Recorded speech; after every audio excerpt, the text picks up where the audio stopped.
Good morning mga kabising. Yan, may sariwa na naman po tayong isda, talakitok. Yan. Ito po ang lulutuin natin ngayon. Tamban.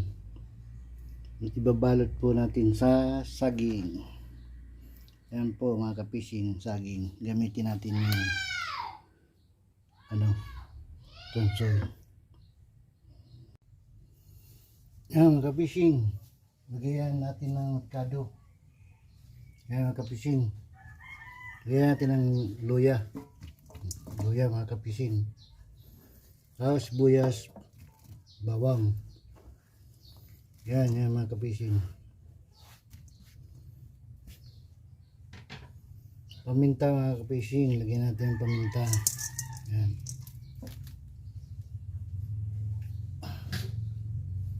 At hindi mawala mga kapising ang suka. Yan mga kapising. Yan.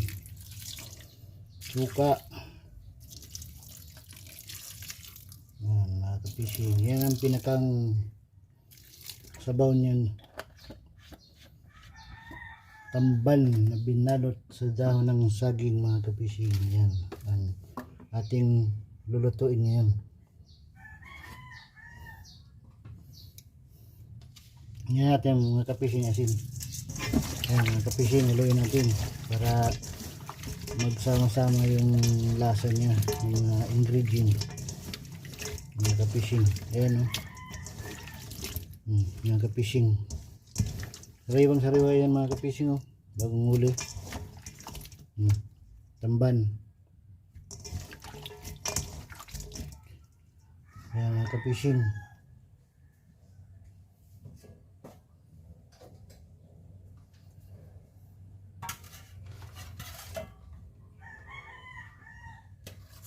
Balutin na natin mga kapising.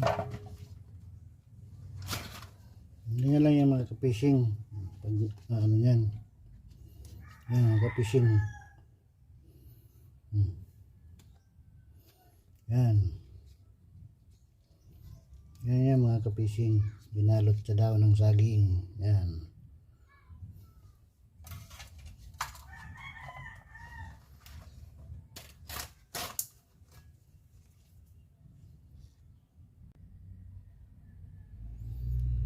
Yan mga kapising, yan na. Ayan, mayroon na tayong binalot na saging. Binalot na tamban sa daon ng saging mga kapising.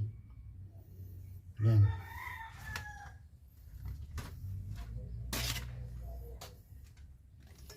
Dali lang naman yung mga kapising, pero pag naluto siya, masarap.